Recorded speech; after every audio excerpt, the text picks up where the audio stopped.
hey, hi, how are we? How are you doing today? I'm good. Thank you for joining me today on my couch. I wanted to talk about the different rules that I have for myself when it comes to buying yarn. Let me put a little disclaimer at the very beginning of this video. This is my opinion.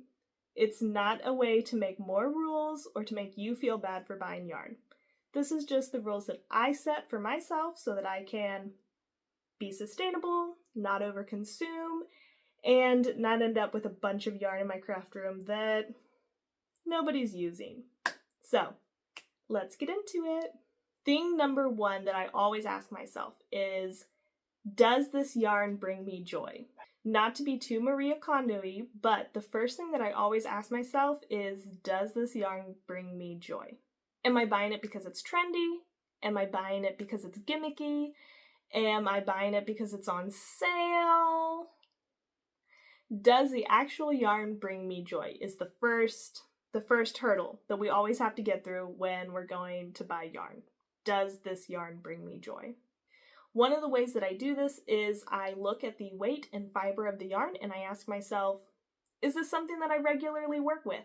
It's okay to try new things, but is this a yarn that I am comfortable, knowledgeable in? Do I regularly work in this weight or fiber? And do I have a rough idea of what projects I could be making with this? That kind of ties into thing number two of, does this yarn bring me joy? Is this a color I would choose? Is this a color of yarn that I would wear if it's going to be a wearable? And if it's not going to be a wearable, can I see me having this in my life as this color? I do really, really like bright, neon, vibrant yarn colors, but I'm not always wearing those colors. So I have to be a little careful when I think about, does this yarn bring me joy? Because something could be bringing me a lot of joy in yarn form, but then when I actually work it up into a top, maybe I don't want to wear that top in that colorway. So ultimately, if I'm not excited about it in yarn form, looking at it in my hands, I probably shouldn't buy it because it's not going to get any more exciting in my hand than on my shelf 3 months down the road. We'll give a little bit of grace there, but 9 times out of 10, if I'm not excited about it in my hand at the yarn store, I probably won't be excited about it later. So, after we've checked the box for, does this yarn bring me joy? We then move into the, can I envision a project that I would use this yarn for? So this doesn't have to be a real project. Maybe I take the yarn home and 3 weeks, months, years down the line, I actually get to using the yarn, and maybe I've picked a different project for it. Maybe I found a new pattern, maybe I found something else that's more exciting. That's fine. We don't have to hold ourselves hostage to the envisioning of the project. But if I can't envision any kind of project that I would make with the yarn in the yarn store holding the yarn, I probably shouldn't get it. I need to be able to see myself working up the yarn into something. And if it's a wearable, is it a color that I would wear? Is it a color that one of my friends or family members would wear? If not, maybe I like the yarn, but I should pick a different color so that somebody will actually wear the product. Question number 3, and this has to do specifically with wearables. Can I buy enough yarn now to make the project that I'm envisioning, or is it yarn that I can color match well enough in the future that I can buy what I want now and maybe re-buy more later? I don't want to buy one ball of yarn of something that I'm really excited about, but then 2 months down the road, I don't have enough to make a top, or I don't know, whatever else, socks. Maybe I can only make one sock, you know? So we don't want that. We want to be able to obtain the yarn easily if I need to get more of it, or I need to grab enough to actually make something that I would regularly make with the yarn. This is something that I've been really bad about doing, is I'll find a color, I'll be really excited, I'll get 3 or 4 different colors that make me really excited, but I get them in small quantities, so when it actually comes time to make a project, I really don't have enough yarn to make anything. I have a bunch of really exciting colors, but I don't have enough yarn to actually make anything with them. So I've been retraining my brain on that one. Less colors, higher quantity to actually make something. That's the goal. So ultimately what I want to do is I want to set future me up for success. Does the yarn brand have is it a big yarn brand so that they have tons of yarn and the dye lots are overall fairly consistent? Or am I buying local, handmade, super bougie yarn?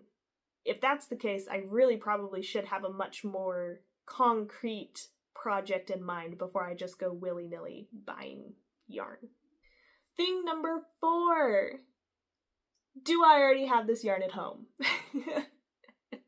We like what we like, okay? Sometimes I'll go to the store, I'll see something, I'll pick out the yarn, I'll come home and I'll go, oh yeah, I have 5 other colors of almost that exact same yarn, maybe slightly varietyed, but they're just sitting on my shelves because I haven't gotten to them yet either. So, making sure that I don't already have the yarn at home. And this can be a little bit of a struggle, especially if you have a giant, huge yarn collection. I don't have as big of a yarn collection as some people, and I do really try to go through it regularly and make sure that I know what is in my bins. So I'm pretty good about not buying duplicates of yarn. But this is something I ask myself. If I see something and I really like it, I do have to catch myself and make sure that I'm buying it because I don't already have it at home. Because I have yarn at home and I need to do better. I need to do better. Thing number 5. Am I using more yarn than I'm bringing in? So am I dispelling more yarn than I'm intaking? And this can be a little bit tricky because sometimes I buy a bunch of yarn all at once and other times I'm buying little bits of yarn here and there. But I need to be careful and mindful because my goal is not to have hordes of yarn. I will eventually use it so I don't feel too bad, but I don't want to just have tons and tons of yarn sitting around. I want to have enough so that I have options. I can twiddle through little projects here and there, but I don't just want yarn collecting dust on my shelves. That's not helpful. That's not helpful for my brain space. That's not helpful for any part of me to have yarn just sitting around that I don't have any intention of using anytime soon. So that means there are periods of time where I don't buy any yarn. There are periods of time where I'm really trying to find projects that eat away at very specific yarn because it's been sitting there for a really long time. So sometimes I'll give myself a little challenge like, hey, you've had this yarn for 3 years. We should use it. What do you want to use it for? But yeah, just making sure that I'm not just bringing home a bunch of yarn and not using it. So the reason why I do these 5 things isn't because I'm trying to make my knitting and crocheting super legalistic and very ruly, but because I want my knitting and crocheting experiences to be fun. I don't want my yarn to overwhelm me. I don't want my craft room to feel cluttered or bogged down. It really is to help me stay on top of all of my projects. It is meant to help me be motivated. It is meant to help me feel free. And it is meant to make sure that my space serves me and I don't serve my space.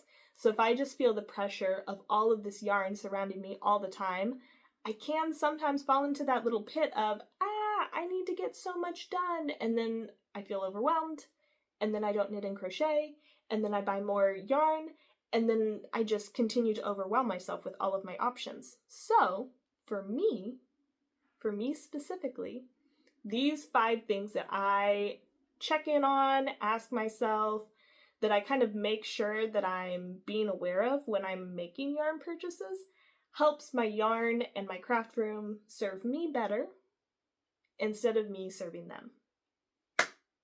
What are your rules for buying yarn? Do you have any? It's okay if you don't, but maybe you should. Even if the rule is there are no rules. Bye.